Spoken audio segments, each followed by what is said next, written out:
Since all right.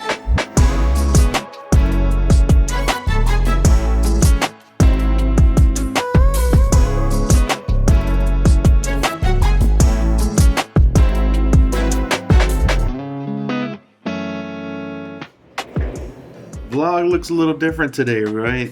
The guy behind the camera is actually in front of the camera. And if you don't know who I am, my name's Alex. Nice to meet you guys. I'm the one that's always behind the camera, putting the vlogs together, putting the listing videos together and stuff.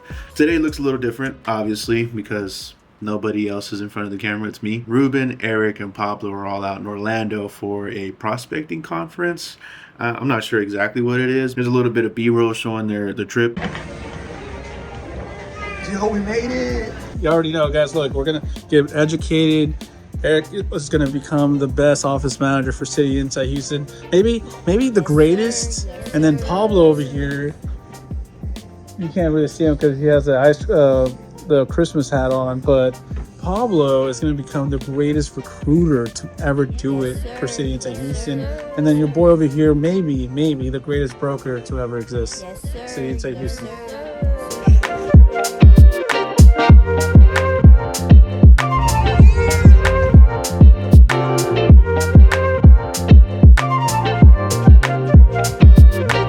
This week we need to have a vlog up. I wasn't able to go out there and actually capture with them, so decided to do this. Today's video is gonna be 5 tips in order to making a banger listing video. First things first though, we gotta schedule out like a month's worth of content for social media. So let's get on that. And then after that, let's get to work.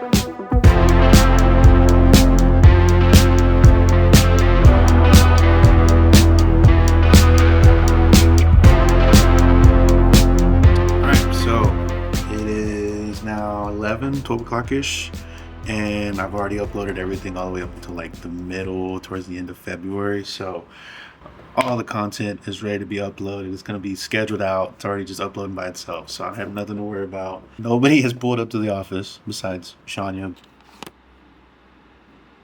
Shania.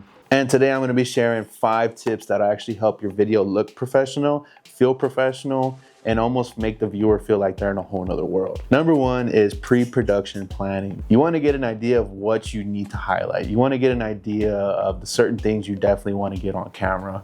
And from that, build out a shot list. That way you definitely get those and you're not coming back to the editing room or you're sitting down to edit and you didn't get the shot of the butler's bar, or you didn't get a shot of the built-in fridge, or you didn't get a shot of whatever it may be because you didn't have that shot list.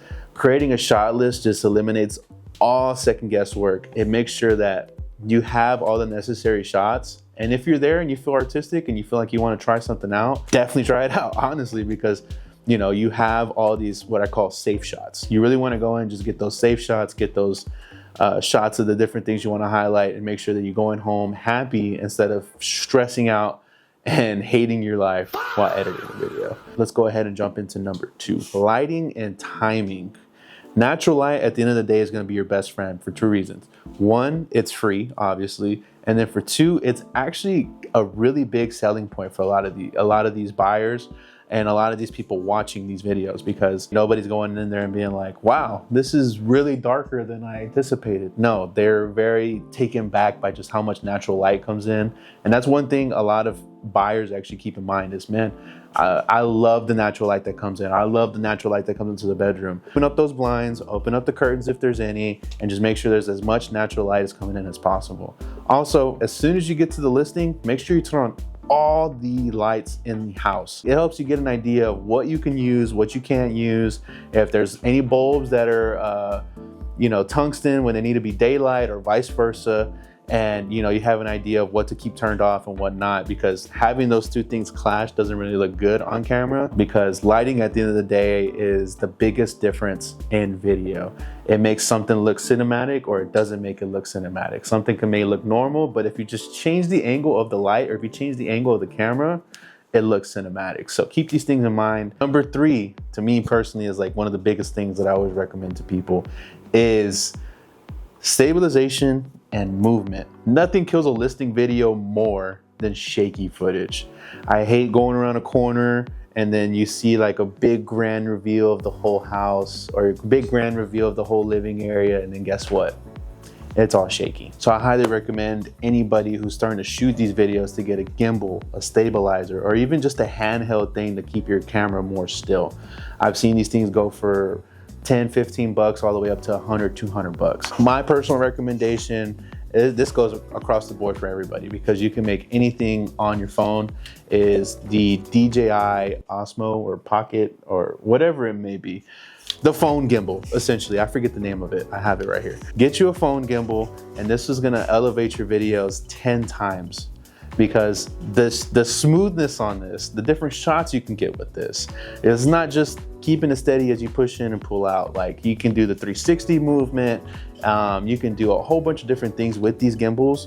And every year they're coming out even better and better. Like, this one is the most recent one that came out, and this right here, this little piece right here, actually helps the camera stay in focus whenever you're doing the video. So I highly recommend DJI or any kind of stabilizer for that matter. Smooth cinematic movement makes your video feel way more polished and actually comes across way more professional. My process for shooting the whole house essentially is going through the whole house and making sure I get all the wide shots. I want to have my fail-safe shots.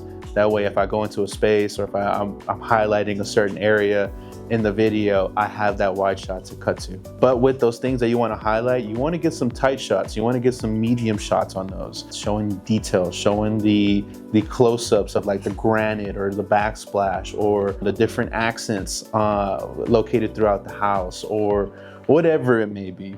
You want to mix those in, that way the viewer kind of anticipating what's going to be next. Wide shots are great to showcase the space, but if it's just strictly nothing but wide shots, it kind of feels boring. Like, I could have just done that doing 0.5 on my phone. So let's go ahead and jump to number 4. Tip number 4 is all about storytelling. You don't want this to just be a collection of different rooms. You want this to feel like an experience. And what you really want to do is lead your viewer in a chronological order through the house. So my go-to is showing the outside, obviously, and then get a clip of walking up to the door, walking into the space, and whether you hit the living room, kitchen, or whatever it may be first, highlight those spaces, dining room, and then move on to the master bedroom and your secondary rooms. If there's any other spaces that are actually there, like a mud room or a laundry room or anything like that, highlight those towards the end and mix those in as you're working through the video. Whether it's text or voiceover, is highlight the different details that are big selling points for the property. So if you're walking into the kitchen, you see a 6-top cooktop, you want to call that out via voiceover or text. That way, it brings the attention of that to the viewer. And it also helps the viewer imagine that like they're in that space. And that's the goal. You really want them to feel like that they can picture themselves living there. Last, but certainly not least, the process that everybody overlooks and feels like is the most easiest thing in the world. My fellow editors are gonna feel this, but editing and music. Editing is where your raw footage actually ends up turning into a professional listing video. So what you really want to do is keep your videos concise. Limits, personally for me, that I like to set for a listing video on social media is 1 minute. If it goes over 1 minute, then it has to be more of a deep dive into the listing and give more of like an in-depth kind of feel. Another big thing that everybody overlooks is the music. Music is a really big key factor in not only just listing videos, but just in the overall tone of movies, commercials, or whatever it may be. Whenever you've seen that ASPCA commercial with the dogs in the arms of the angel, it immediately made you sad because of the music. So finding that song or finding that instrumental that fits the vibe, that whether you're trying to be more serious, more cinematic, or more bubbly, or whatever it may be, making sure that the background music fits the vibe. This small touch makes a big difference when making listing videos. If you found this helpful, make sure to drop a like, make sure to subscribe, make sure you drop a comment down below with your biggest listing video challenge. I'm more than happy to help out. I'm always every day on the YouTube channel, so if you have any comments, any kind of questions, make sure to drop them down below, and I'm more than happy to help out or possibly make another video like this. Until next time, when I'm in front of the camera. Oh man, who would have thought? Who would have thought this would be the video for today, man? It's crazy. Whew.